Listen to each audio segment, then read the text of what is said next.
Hello, everyone. I am Dan Stapleton, and this is Damon Hatfield. Hello, Dan, and everyone.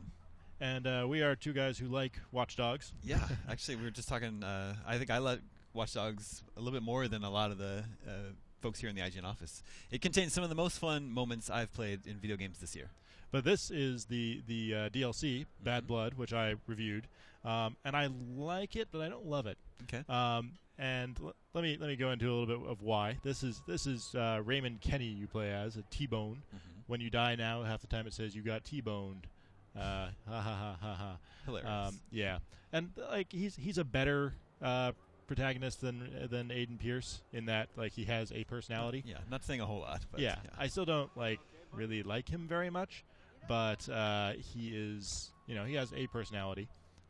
There's about 5 hours worth of missions that you play through. They're okay. I don't particularly like what they did with the story or anything like that. The mission design is a little bit more interesting than it is in like the typical Watch Dogs mission. They let you take over cameras that have guns on them, which is neat. Nice. So it gives some of those wave-based fights a little bit more of a Watch Dogs style flavor. But the real reason you want to play this, and the reason I like it overall, is that you've got these street sweep missions. And what they are is kind of a recycled version of a lot of the existing missions, where they give you some different objectives. And this one, for example, says I haven't played them, but it was on a different profile. These are kind of recycled versions of the side missions in the main game, but they've turned them into time trials. So it'll give you slightly randomized objectives. Where you have to go in here, and here it says to... Actually, I didn't read the objective, so let's see what it tells me. We're just going to wing it. Right, but generally it's... Try hack some stuff. Yeah, hack some stuff, knock some guys out, and it's timing you. It'll put us on a leaderboard at the end of it. That'd be rough for me, because I like to take my time. I try to be as stealthy as I can until I can't anymore, so... Man, adding a time limit would be a challenge for me. Yeah, and you don't have to do it, but sure. But yeah, so it's not got to knock out 3 targets. It's randomized which ones are the targets this time, which is kind of goofy because if you're putting in a leaderboard, shouldn't everybody be working with the same targets? Oops, did not mean to do that. But I guess maybe you could just replay it again and you would know who they were, and it'd be easier to get a better score. Right. So it's kind of a catch-22 in that regard, but. Here, a lot of these will say, "Oh, don't you can't kill anybody except your target," or they'll put an extra limitation on you, and that gives you an extra thing to worry about, which is nice because it does give you some factors to consider. Oftentimes those are optional, so you don't have to do it. You'll just get a different score as a result. So these have to be non-lethal takedowns. Yeah, for when it says knockdown, you can't kill the dude, unfortunately. But this guy does it with. Oftentimes he'll do it with a taser instead of his giant wrench. But he's effectively the same as Aiden Pierce. Oh. Get some heat. Yeah. Oh, sniper. Oof. This could go. I could get T-boned here. This is not looking good. It's the old talk and play. Yeah. didn't give us T-boned. Not as easy as you might think. Well, a lot of them aren't challenging. And let me show you one of the things they added here, which makes some of these kind of comically easy sometimes. I'm going to use the remote control car here, and this thing has a taser strapped to it. So this thing's got to be fun. I mean, it's not super fun. Okay, I guess it does not have to be fun. I mean, it as you can see, it moves pretty slowly. Okay. But it's harder for them to spot than a full-sized, human hacker.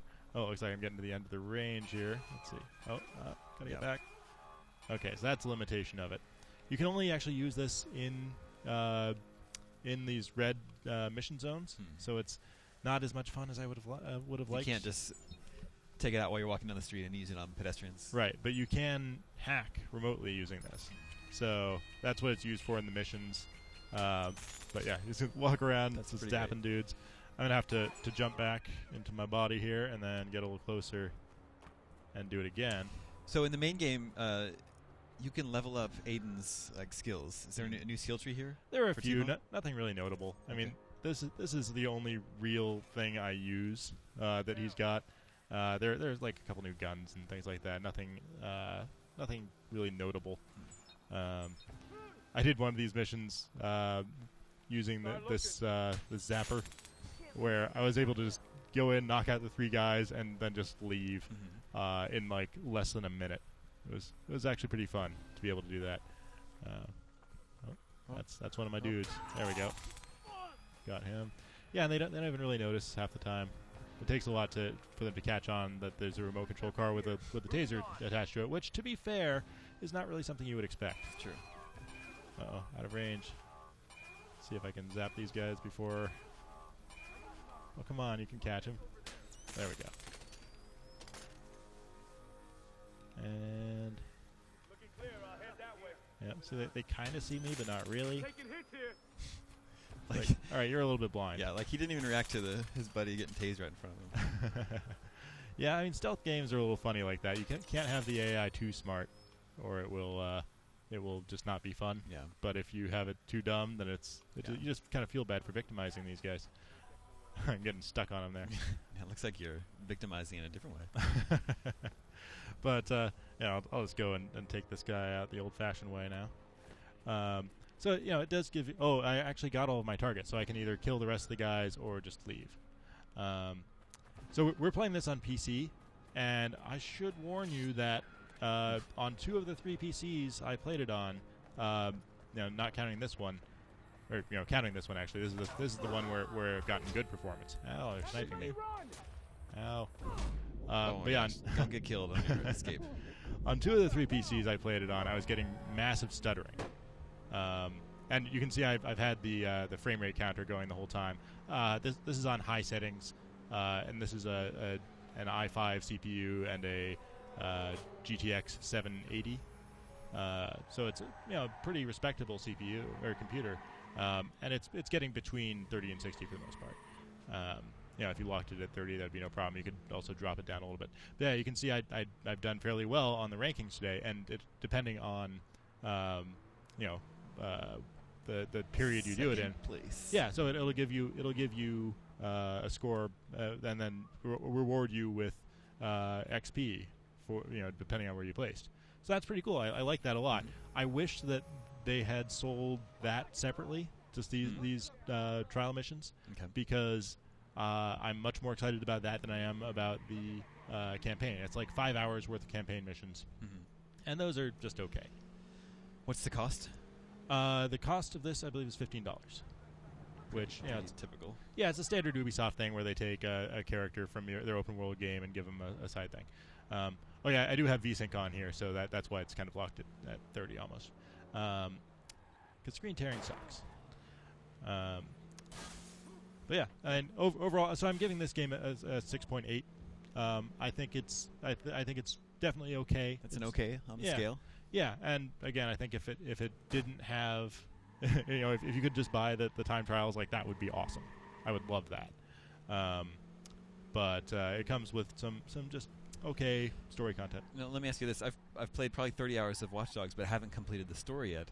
Is this something like you don't want to play until you have finished the story? No, does it matter? No, it's more or less standalone. I mean, it does take place after the end of Watch Dogs, so it's. So, I mean, spoiler, the bad guy dies. Well, now I don't have to do that anymore. Spoiler, you kill the bad guy in the video game. But there's nothing other than that that really matters. I mean, I guess now you know that T-Bone doesn't die. Yeah. But whatever. But yeah, okay. Cool. So for more on Watch Dogs and all things open world, hacking in general, we've got you at IGN. Later, guys.